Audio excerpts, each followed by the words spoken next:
អេដាមសៀងប៊ុនលៀងអនុរដ្ឋលេខាធិការក្រសួងមហាផ្ទៃនិងជាទីប្រឹក្សាផ្ទាល់សម្ដេចអគ្គមហាសេនាបតីតេជោហ៊ុនសែននាយករដ្ឋមន្ត្រីនៃប្រជាជាតិណាចក្រកម្ពុជានិងលោកជំទាវហ៊ុនប៊ុនធឿនទីប្រឹក្សាអមក្រសួងការបរទេសនិងសហប្រតិបត្តិការអន្តរជាតិបន្តពីអ្នកអង្គការមហាភក្តីសពរិស័កភោគាធិបតីហ៊ុននាងបានឧបត្ថម្ភទូកប្រធាចារមហាតេជោសែនជ័យនៅវត្តតុសិដ្ឋារាមនិងទូកទួលរកាដីលើតេជោសែនជ័យជាថវិកាចំនួន10លានរៀលគ្រឿងឧបភោគបរិភោគខោអាវ160កាផ្លេអង្ករ500ក្រាមមី2កេសធំទឹកសុទ្ធ200ឡូទឹកក្រូច10កេសនិងថ្នាំពេទ្យមួយចំនួននិងឧបត្ថម្ភដោយគណៈកម្មការបច្ចេកទេសអត្ថាធិប្បាយយើងខ្ញុំជាថវិកាចំនួន100000រៀលផងដែរសូមអរគុណនិងសូមគោរពជូនពរគូទី92បានធ្វើដំណើរមកចិត្តដល់កងព័ន្ធទី2ហើយដើម្បីបន្ថែមល្បឿននិងដណ្ដើមជ័យជំនះខ្សែព្រ័ត្រនៅក្នុងជើងទី2ផងដែរខ្សែទឹកខាងក្នុងមហាពញាចក្រីសំរិនបារមីព្រះអង្គថ្មសគឺជាទូកខេត្តក្រចេះដែលឧបត្ថម្ភដោយអាដាមទេសរដ្ឋមន្ត្រីអ៊ឹមជុនលឹមដែលមានឯកសណ្ឋានអាវពណ៌ស្លាទុំហើយកំពុងតែមានព្រៀបលើគូប្រកួតដែលស្ថិតនៅខ្សែទឹកខាងក្រៅហ៊ីងភក្តីបារមីតេជោខេត្តកណ្ដាលវត្តបទុមរាំងសីព្រះប្រសពខ្សាច់កណ្ដាលខេត្តកណ្ដាលដែលស្ថិតនៅខ្សែទឹកខាងក្រៅក៏ប៉ុន្តែពេលនេះឃើញថាខ្សែទឹកខាងក្នុងមហាពញាចក្រីសំរិនបារមីព្រះអង្គថ្មសខេត្តកញ្ចេះដែលមានឯកសណ្ឋានពណ៌ស្លាទុំបាទឃើញថាលឿនជាងគូប្រកួតកំពុងតែដកគូប្រកួតហើយគាត់កំពុងតែបន្ថែមល្បឿនដោយបញ្ចេញបច្ចេកទេសអស់ពីសមត្ថភាពបច្ចេកទេសដើម្បីទទួលជ័យជំនះនៅជើងទី2ថ្ងៃទី1បាទគឺឈ្នះកោះទំពក់តែបន្តិចទេសម្រាប់គូទី92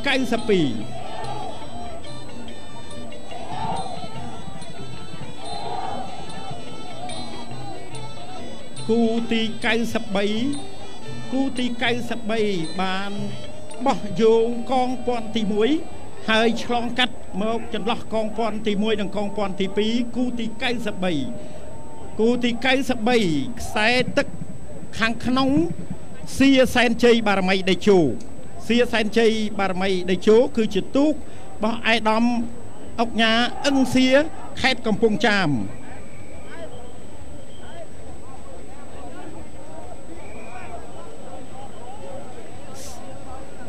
ខ្សែទឹកខាងក្រៅ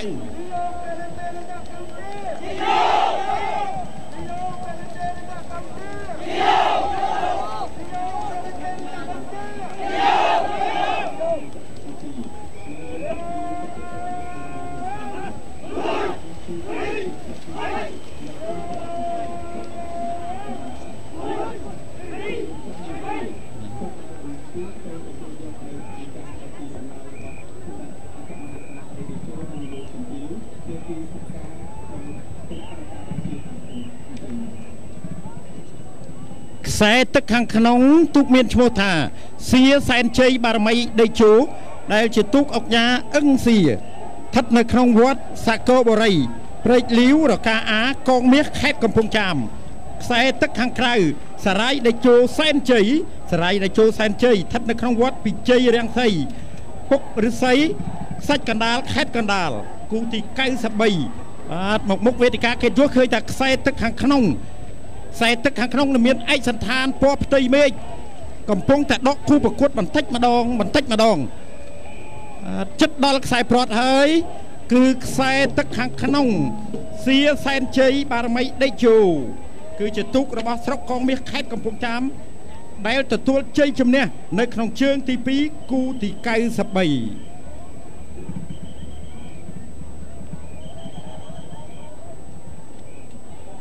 គូទី94បានឆ្លងផុតកងព័ន្ធទី2ហើយកំពុងតែបន្ថែមល្បឿនមកកងព័ន្ធទី1គូទី94ខ្សែទឹកខាងក្នុងរិទ្ធិស័ក្តិសែនជ័យ រិទ្ធិស័កសែនជ័យគឺជាទូកស្ថិតនៅក្នុងវត្តបញ្ចសីលារាមថ្មក្រែ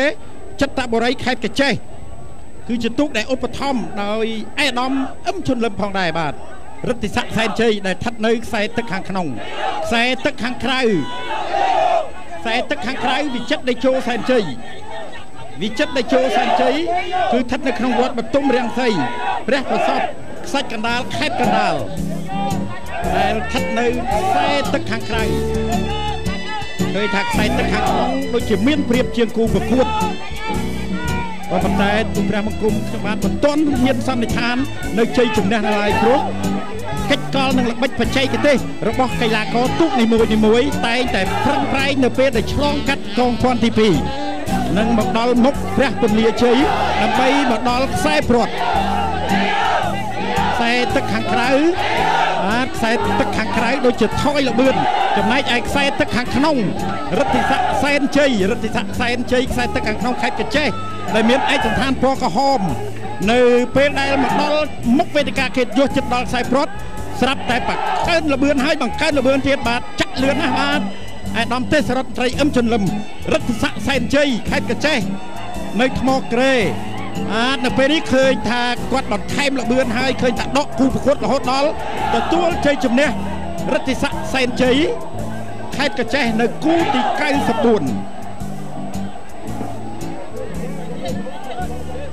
គូទី95គូទី95ខ្សែទឹកខាងក្នុងដែលមានឯកសណ្ឋានពណ៌សព្រួញពេជ្រស្ថិតនៅក្នុងវត្តវាលព្រៃពោរៀងខេត្តព្រៃវែងហើយជាទូកឧបត្ថម្ភដោយឯកឧត្តមឧបសខេងនៅក្នុងខេត្តព្រៃវែងចំណែកឯខ្សែទឹកខាងក្រៅចៅពេជ្រកុមារបុផាជ្រួយថ្មដែលឧបត្ថម្ភដោយឯកឧត្តមហ៊ុននេងគឺជាទូករបស់វត្តបឹងកក់ខេត្តកំពង់ចាមនៅពេលនេះឃើញថាខ្សែទឹកខាងក្រៅបាទខ្សែទឹកខាងក្រៅដែលមានឯកសណ្ឋានត្រួយចេកខ្ចីស្រស់ល្អណាស់ក្បាលទូកក្រោកឈរពេញចំហ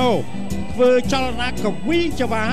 ឲ្យកីឡាករដែលនៅខាងក្រោយប្រឹងថែមទៀតដើម្បីដកគូប្រកួតចំណែកឯខ្សែទឹកខាងក្នុងនោះក៏បន្ថែមល្បឿនដែរក៏ប៉ុន្តែมันអាចទាន់ចៅពេជ្រកុមារបុផាជ្រួយថ្មដែលមានឈ្មោះល្បីយូរលុកមកហើយបាទនៅពេលនេះចិត្តដល់ខ្សែព្រ័ត្រហើយទូងស្គរជ័យ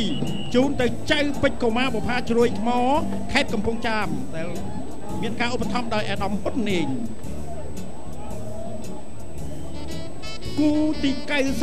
96គូទី96បានឆ្លងផុតកងព័ន្ធទី1ផងដែរហើយគូទី96ខ្សែទឹកខាងក្នុងអធិរាជចក្រភពរាំងសីស្ថិតនៅក្នុងវត្តទេពរាំងសីព្រៃតតេនស្រុកពញាលឺខេត្តកណ្ដាលដែលឧបត្ថម្ភដោយឯកឧត្តមនាយឧត្តមសេនីយ៍សៅសុខាគឺជាទូកកងរាជអាវុធហត្ថលើផ្ទៃប្រទេសសម្រាប់អធិរាជចក្រភពរាំងសីដែលស្ថិតនៅខ្សែទឹកខាងក្នុង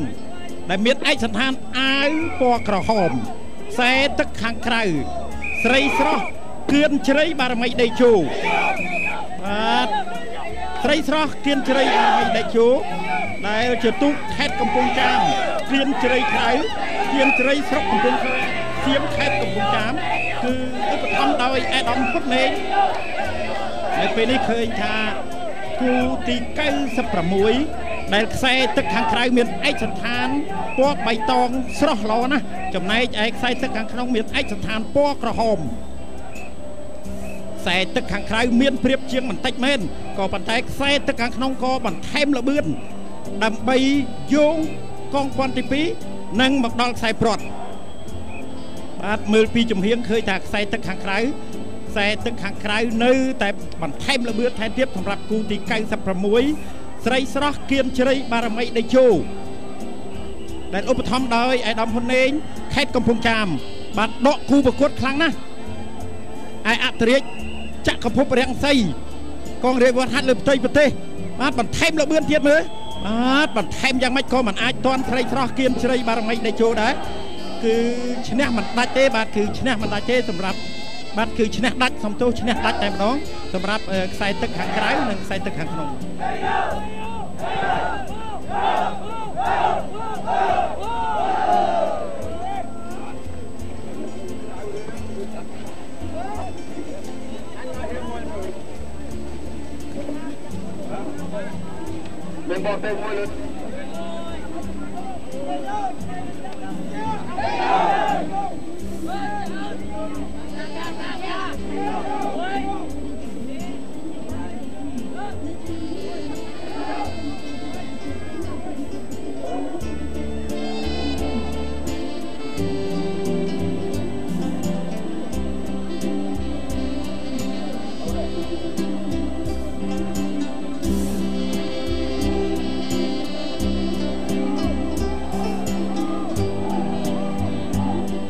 ឥឡូវនេះ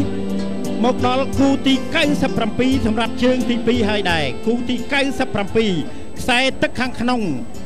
កោះកែសែនដេជះកោះកែសែនដេជះនៅក្នុងវត្តប្រាសាទជ័យព្រឹកកំពង់ប្រណាក់មន្ទីរមានជ័យខេត្តព្រះវិហារបាទជាខេត្តនៅឆ្ងាយជាងគេចំណែកឯខ្សែទឹកខាងក្រៅព្រឹទ្ធាចារ្យមហាតេជោសែនជ័យនៅក្នុងស្រុកស្ទឹងត្រង់ខេត្តកំពង់ចាមកោះកែសែនជ័យគឺឧបត្ថម្ភដោយអាដាមគណៈអភិបាលខេត្តអ៊ុំអារ៉ាខេត្តព្រះវិហារបាទក៏ប៉ុន្តែពេលនេះឃើញថាខ្សែទឹកខាងក្រៅព្រឹទ្ធាចារ្យមហាតេជោសែនជ័យខេត្តកំពង់ចាមដែលឧបត្ថម្ភដោយអាដាមជាសភារៈដែលទទួលជ័យជំនះឈ្នះដាច់តែម្ដងនៅក្នុងគូទី97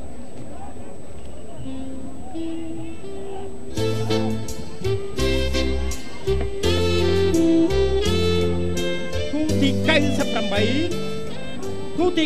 98មើលឃើញប្រហាក់ប្រហែលគ្នាបានឆ្លងផុតកងពាន់ទី2ហើយទី1បាទឆ្លង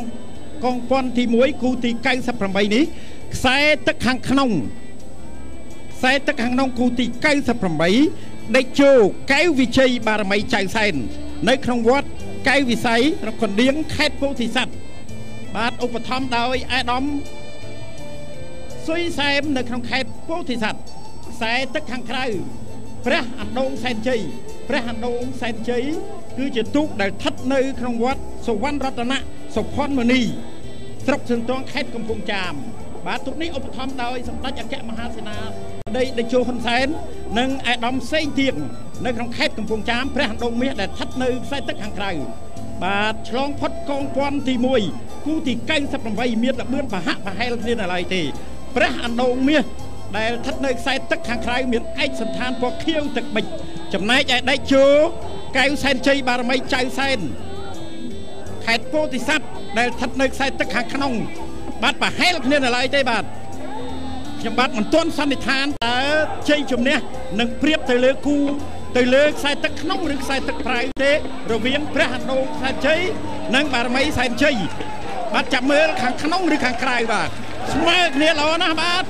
បាទគឺខ្សែទឹកខាងក្នុងសង្កត់តែមកមួយអំពែខ្សែទឹកខាងក្នុងមួយអំពែគូទី98បាទ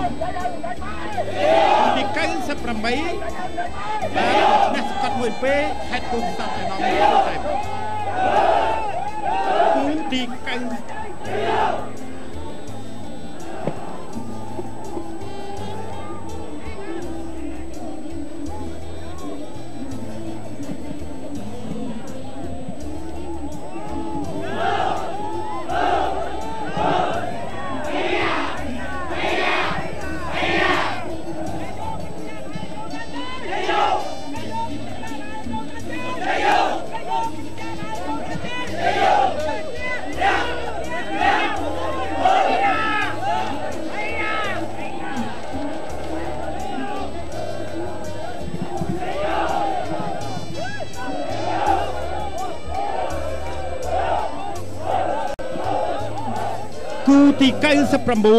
គូទី99កំពុងតែបន្ថែមល្បឿនដើម្បីបោះយោងមកកងពាន់ទី2មើលទៅឃើញថាប្រហាក់ប្រហែលគ្នាល្បឿនខ្សែទឹកខាងក្នុងទេពពេជ្រកុមារមហាពិភពគុណមហាពិភពគុណគឺជាទូករបស់កងរាជអាវុធហត្ថលើផ្ទៃប្រទេសដែលមានការឧបត្ថម្ភពីសំណាក់អាដាមនាយឧត្តមសេនីយ៍សៅសុខាខ្សែទឹកខាងក្រៅចំការអណ្ដូងសុកសែនជ័យចំការលើខេត្តកំពង់ចាមដែលឧបត្ថម្ភដោយអ្នកអង្គការអានម៉ារឌីបាទខ្សែទឹកខាងក្រៅឯកសណ្ឋានពណ៌បៃតងចំណែកឯខ្សែទឹកខាងក្នុងឯកសណ្ឋានពណ៌ខៀវទឹកប៊ិចខ្សែទឹកខាងក្រៅនៅពេលនេះឃើញថាខ្សែទឹកខាងក្រៅចំការអណ្ដូងដែលមានឯកសណ្ឋានពណ៌បៃតង ឯកសណ្ឋានពណ៌តងខ្សែទឹកខាងក្រៅគូទី99ខ្សែទឹកខាងក្រៅចំការដងសុកសែនជ័យចំការលើខេត្តកំពង់ចាមអាដាមអានម៉ាឌីដែលទទួលជ័យជំនះនៅក្នុងគូទី99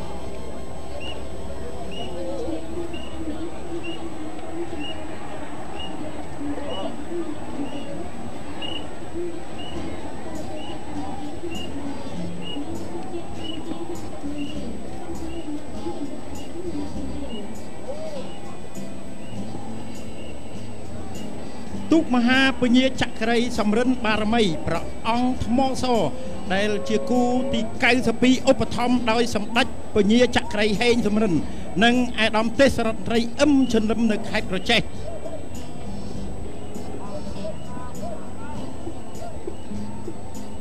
គូទី100បានឆ្លងផុត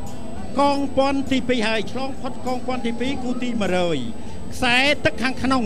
ដេជោសែនជ័យ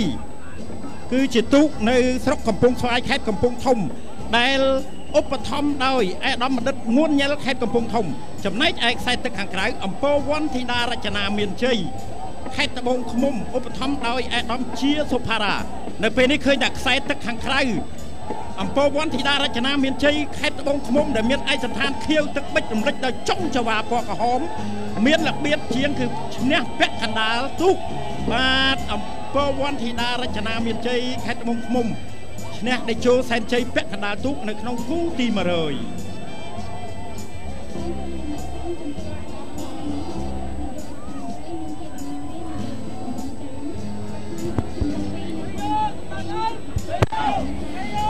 ទូរទស្សនិកជនជាទីគោរពយើងខ្ញុំសូមជម្រាបជូនទូរទស្សនិកជនទាំងក្នុងនិងក្រៅប្រទេសឲ្យជ្រាបផងដែរថានៅក្នុងឆ្នាំ2014នេះគណៈកម្មាធិការជាតិរៀបចំបុណ្យជាតិអន្តរជាតិជាពិសេសគណៈកម្មាធិការរៀបចំព្រះរាជពិធីបុណ្យអុំទូកបណ្ដែតប្រទីបសំពះព្រះខែបានរៀបចំទីកន្លែងសម្រាប់បម្រើប្រជាពលរដ្ឋជាទស្សនិកជនជាសាធារណជនដែលក្នុងនោះនៅមានរមណីយដ្ឋានវត្តភ្នំដែលត្រូវបានរៀបចំដោយក្រសួងវប្បធម៌និងវិចិត្រសិល្បៈរួមជាមួយនឹងអាជ្ញាធរជាតិប្រយុទ្ធនឹងគ្រឿងញៀនដោយឡែកនៅឯត្រើយខាងកើតយើងឃើញមានគណៈកម្មាធិការអាជ្ញាធរប្រយុទ្ធនឹងជំងឺអេដស៍ក៏ដូចជាជាមួយនឹងក្រុមហ៊ុនឯកជនរួមជាមួយនឹងក្រសួងវប្បធម៌និងវិចិត្រសិល្បៈក៏បានរៀបចំការសម្ដែងបម្រើជូនដល់សាធារណជនមហាជនទន្ទឹមនឹងនេះនៅសួនឧទ្យានមុខវត្តបទុមដីក៏ដូចជានៅក្នុងមជ្ឈមណ្ឌលសន្តិសិទ្ធិនិងពិព័រណ៍កោះពេជ្រក៏មានការរៀបចំនឹងការផ្សាយផ្ទាល់ពិសេសពីស្ថានីយ៍នៅក្នុងវិស័យឯកជនរួមមានទូរទស្សន៍បាយ័នទូរទស្សន៍អាស៊ីអាគ្នេយ៍ទូរទស្សន៍ហង្សមាសជាដើមដែលធ្វើឲ្យបរិយាកាសនៃការចូលរួមរបស់ប្រជាពលរដ្ឋនៅក្នុងព្រះរាជពិធីបុណ្យអុំទូកបណ្ដែតប្រទីបសំពះព្រះខែឆ្នាំ2014ស្ថិតនៅក្នុងបរិយាកាសដ៏រីករាយជាមួយនឹងសេចក្តីសោមនស្សចំពោះជោគជ័យដ៏ត្រចះត្រចង់របស់ប្រជាណាចក្រកម្ពុជានៅក្នុងកិច្ចកសាងក៏ដូចជាស្ថាបនាប្រកបទៅដោយកិត្យានុភាពទាំងនៅក្នុងតំបន់និងនៅអន្តរជាតិ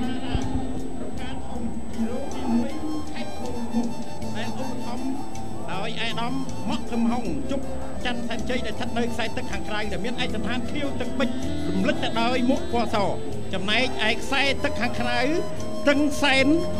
មានជ័យឯកសណ្ឋានពណ៌ស្លាទុំស្រស់ល្អណាស់ក៏ប៉ុន្តែពេលនេះឃើញថាខ្សែទឹកខាងក្នុង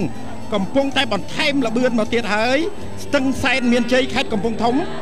ដែលឧបត្ថម្ភដោយអាដាមបណ្ឌិតងួនញ៉ែលបាទដកគូប្រកួតបន្តិចម្ដងសម្រាប់គូទី101បាទទឹងសែនមានជ័យខេត្តកំពង់ធំបាទមកដល់ខ្សែប្រត់ហើយសម្រាប់គូទី101គឺស្ទឹងសែនមានជ័យរបស់អាដាមបណ្ឌិតងួនញ៉ែលដែលទទួលជ័យជំនះលើជប់ច័ន្ទសែនជ័យខេត្តត្បូងឃ្មុំ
គូទី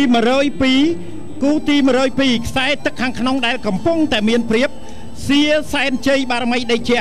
សៀសែនជ័យបារមីដេជះស្ថិតនៅក្នុងស្រុកកងមាសខេត្តកំពង់ចាមដែលកំពុងតែមានព្រៀបលើគូប្រកួតខ្សែទឹកខាងក្រៅគឺសែនសេរីមានជ័យខេត្តកំពង់ធំដែលឧបត្ថម្ភដោយអាដាមបណ្ឌិតងួនញិលខេត្តកំពង់ធំនៅពេលនេះឃើញថាខ្សែទឹកខាងក្នុងសៀសែនជ័យបារមីដេជះខេត្តកំពង់ចាមដែលឧបត្ថម្ភដោយលោកអុកញ៉ាអឹងសៀបានទទួលជ័យជំនះនៅក្នុងគូទី102គូទី103គូទី103បានឆ្លងកាត់កងព័ន្ធទី2ហើយកំពុងតែបន្ថែមល្បឿនដើម្បីបោះយោងមកកងព័ន្ធទី2ខ្សែទឹកខាងក្នុងខ្សែទឹកខាងក្នុងគូទី103ខ្សែទឹកខាងក្នុងគូទី103សម្បុកសម្បត្តិដេជោសែនជ័យសម្បុកសម្បត្តិដេជោសែនជ័យគឺជាទូកខេត្តក្រចេះដែលឧបត្ថម្ភដោយអាដាមទេសរដ្ឋត្រីអឹមឈុនលឹមគូទី103សម្បុកសម្បត្តិដេជោសែនជ័យវត្តនេះសម្បុកចិត្តបុរីខេត្តកញ្ចេះចំណែកឯខ្សែទឹកខាងក្រៅសំហេងសែនជ័យដេជះបារមីក្តីដងវត្តក្តីដងស្រុកកំពង់ស្វាយខេត្តកំពង់ធំគូទី103នេះបានកំពុងតែបន្ថែមល្បឿនឆ្លងកាត់កងព័ន្ធទី2ខ្សែទឹកខាងក្រៅមានឯកសណ្ឋានពណ៌ក្រហមចំណែកឯខ្សែទឹកខាងក្នុងមានឯកសណ្ឋានពណ៌ផ្ទៃមេឃចាស់បានឆ្លងផុតកងព័ន្ធទី2ហើយកំពុងតែបន្ថែមល្បឿនតែឃើញថាខ្សែទឹកខាងក្រៅហាក់ដូចជាមានព្រៀបជាងគូប្រកួតបន្តិចក៏ប៉ុន្តែឆ្លងមកមុខវេទិកាឆ្លងកាត់មុខព្រះពន្លាជ័យ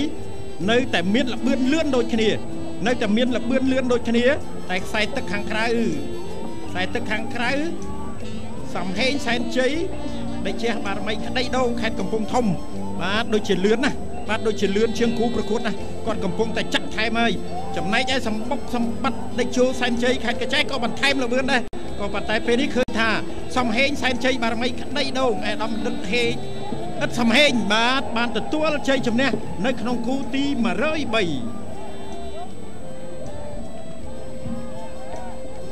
គណៈកម្មការទូកតេជះ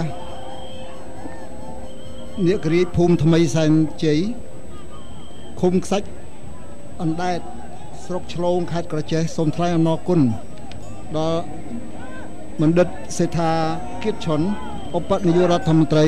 ឧបត្ថម្ភដែលបានឧបត្ថម្ភទូកយ៉ាងពេញទំហឹងដល់ចំណុះទូកយើងខ្ញុំនិងទូកសម្រោងជ័យបារមីតេជះសែនជ័យចំនួន 20,000 រៀល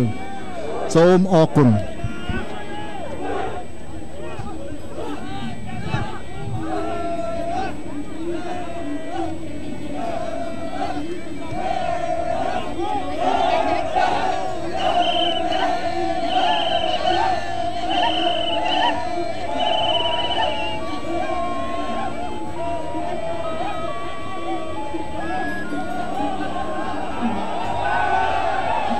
គូទី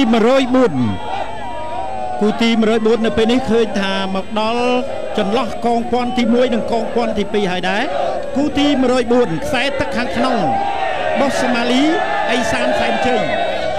ដែលជាទូកស្ថិតនៅក្នុងវត្តមនីរាំងសីទូកគឺស្ថិតនៅក្នុងវត្តបោះសូម៉ាលីចិត្តបុរីខេត្តកញ្ចេះទូកនេះឧបត្ថម្ភដោយអាដាមទេសរដ្ឋត្រីអឹមឈុនលឹមឯខ្សែទឹកខាងក្រៅកំពូលពេជ្រទាបាញ់សែនជ័យកំពូលពេជ្រទាបាញ់សែនជ័យស្ថិតនៅក្នុងឃុំពីបមានជ័យ ស្រុកពីមរោខេត្តព្រៃវែងដែលឧបត្ថម្ភដោយអាដាមឧបទាបាញ់ខេត្តព្រៃវែងគូទី104បានឆ្លងផុតកងពាន់ទី2ឃើញថាខ្សែទឹកខាងក្រៅកំពូលពេជ្រទាបាញ់សែនជ័យខេត្តព្រៃវែងដែលមានឯកសណ្ឋានពណ៌លឿងមានល្បឿនលឿនជាងគូប្រកួតកំពុងតែបន្ថែមល្បឿនមកមុខព្រះពន្លាជ័យហើយនឹងមកដល់ខ្សែព្រ័ត្រនៅជើងទី2សម្រាប់ទិវាទី1នៅពេលនេះឃើញថាដាច់គូប្រកួតតែម្ដងហើយសម្រាប់កំពូលពេជ្រទាបាញ់សែនជ័យរបស់អាដាមឧបទាបាញ់អាចតែមានឯកសណ្ឋានពណ៌លឿងនៅក្បាលទូកគាត់បានឈរកវីចវាហើយបាទមកដល់ហើយអង្គុយវិញដោយសារគាត់ដល់ខ្សែព្រ័ត្រនៅក្នុងគូទី104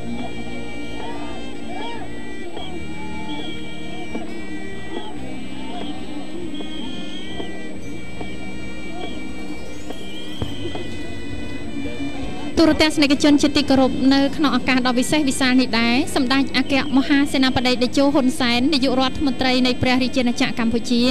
និងសម្ដេចគតិប្រិទ្ធបណ្ឌិតប៊ុនរ៉ានីហ៊ុនសែនបានឧបត្ថម្ភដល់ទូកព្រះទីនាំងដែលស្ថិតក្នុងឃុំព្រែកអំពិលស្រុកខ្សាច់កណ្ដាលខេត្តកណ្ដាលនៅថវិកាចំនួន5លានរៀល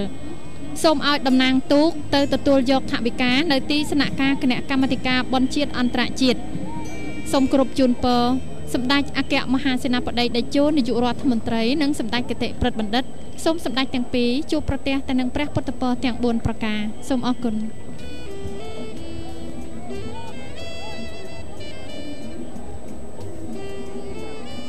គូទី105គូទី105បានឆ្លងផុតកងពាន់ទី1កំពុងតែបន្ថែមល្បឿនដោយប្រើបច្ចេកទេសនិងទេពកោសល្យដើម្បីយកជ័យជំនះក្នុងជើងទី1គូទី105ខ្សែទឹកខាងក្នុងសម្រោងជ័យមុនីដេជះសែនជ័យសម្រោងជ័យមុនីជះសែនជ័យស្ថិតនៅក្នុងវត្តមនីរាំងសី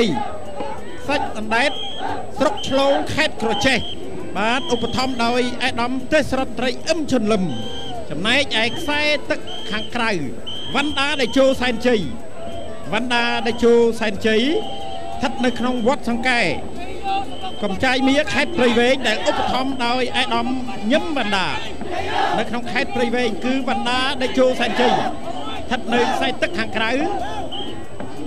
បានបន្ថែមល្បឿនដើម្បីឆ្លងកាត់កងពាន់ទី2បាទឃើញថាចលនាខ្សែទឹកខាងក្រៅនេះគឺមានចលនាបាទឃើញថាលឿនមែនទែនចំណែកឯខ្សែទឹកខាងក្នុងនោះក៏មិនធម្មតាដែរសម្រាប់ជ័យមុនីដេជះសែនជ័យខេត្តកញ្ចេះនិងខេត្តព្រៃវែងដែលមានឯកសណ្ឋានពណ៌បៃតងរំលេចដោយចុងចង្វាពណ៌បៃតងដូចគ្នានិងការភ្ញីកេមទូកនោះក្បាច់ក្បូរពណ៌លឿងពណ៌ក្រហមបាទក្បាលទូកខ្សែទឹកខាងក្នុងនោះគាត់កវីចង្វាឯខ្សែទឹកខាងក្រៅនោះលើកចង្វាបាទបន្ថែមល្បឿនណាស់គឺមើលទៅគឺចលនាងើបចុះសម្រាប់ខ្សែទឹកខាងក្រៅខ្សែទឹកខាងក្រៅដែលមានព្រៀបគឺវណ្ណដាដេជោសែនជ័យបាទមានព្រៀបគឺមិនដាច់ទេគឺពាក់កណ្ដាលទូកនៅពេលនេះគូទី105គឺវណ្ណដាដេជោសែនជ័យខេត្តព្រៃវែងបោះអាដាមញឹមវណ្ណដាដែលទទួលជ័យជំនះក្នុងគូទី105សូមកែតម្រូវឡើងវិញគឺថាទូកខេត្តក្រចេះដែលនៅសែនដែលនៅក្នុងឃុំខ្សាច់អណ្ដែតនេះខេត្តក្រចេះគឺអាដាមទេសរដ្ឋមន្ត្រីបណ្ឌិតសេដ្ឋាគិតឈុននិងអាដាមទេសរដ្ឋមន្ត្រីអឹងឈុនលឹមគឺឧបត្ថម្ភ2លានរៀលមិនមែន200000ដោយគណៈកម្មការទៅសេមកលើកទី1នោះទេដូច្នេះសូមបញ្ជាក់ថាអាដាមឧបនាយករដ្ឋមន្ត្រីគិតឈុននិងអាដាមទេសរដ្ឋមន្ត្រីអឹងឈុនលឹមបានឧបត្ថម្ភទូកនេះចំនួន2លានរៀលសូមអរគុណគូទី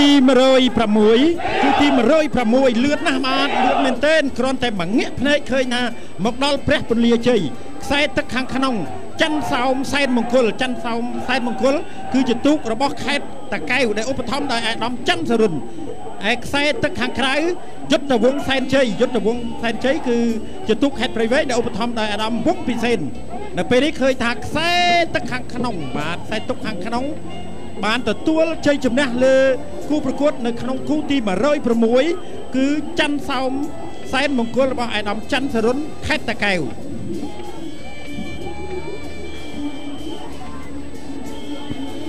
ទូរទស្សនិកជនជាទីគោរពនៅក្នុងឱកាសនេះដែរគណៈកម្មការទូកងសេនានីសែនជ័យសូមគោរពថ្លែងអំណរគុណសប្បុរសជនដែលបានឧបត្ថម្ភដល់ទូកនេះរួមមានឯកឧត្តមនាយឧត្តមសេនីយ៍ហ៊ីងប៊ុនហៀងនិងលោកជំទាវប៉ែនចាន់នីឯកឧត្តមតូចតារាឯកឧត្តមភោគប៊ុនថាឯកឧត្តមសំទោសភោគចន្ទថាឯកឧត្តមនប់រតនាឯកឧត្តមសេងទីណារិនឯកឧត្តមប៊ុនរាឯកឧត្តមច័ន្ទលីឯកឧត្តមអឹងតុងហៃក្រុមហ៊ុនវៃជូកៅ502យើងខ្ញុំជាអ្នកថាវិបាយទូរទស្សន៍ជាតិកម្ពុជាក៏សូមគោរពថ្លែងអំណរគុណចំពោះឯកឧត្តមនាយឧត្តមសេនីយ៍ហ៊ីងប៊ុនហៀងនិងលោកជំទាវដែលបានឧបត្ថម្ភដល់ក្រុមយើងខ្ញុំផងដែរទី107ខ្សែទឹកខាងក្នុងបុទុំពេជ្រក្សត្រីក្ដុលបន្ទុំពេជ្រក្សត្រីក្ដុលគឺជាទូករបស់ខេត្តបាត់ដំបងដែលស្ថិតនៅក្នុងវត្តក្តីហែមស្រុកបវលខេត្តបាត់ដំបងដែលឧបត្ថម្ភដោយឯកឧត្តមសេនីយ៍សថេតខេត្តបាត់ដំបងចំណែកឯខ្សែទឹកខាងក្រៅដីលើទួលរកាដេជោសែនជ័យខេត្តកំពង់ចាមស្ថិតនៅក្នុងស្រុកស្ទឹងត្រង់កោះពីមកោះរកាខេត្តកំពង់ចាមដែលស្ថិតនៅខ្សែទឹកខាងក្រៅគឺបច្ចៅអធិការវត្តតែម្ដងដែលបានឧបត្ថម្ភដីលើទួលរកាដេជោសែនជ័យខេត្តកំពង់ចាមដល់ពេលនេះឃើញថា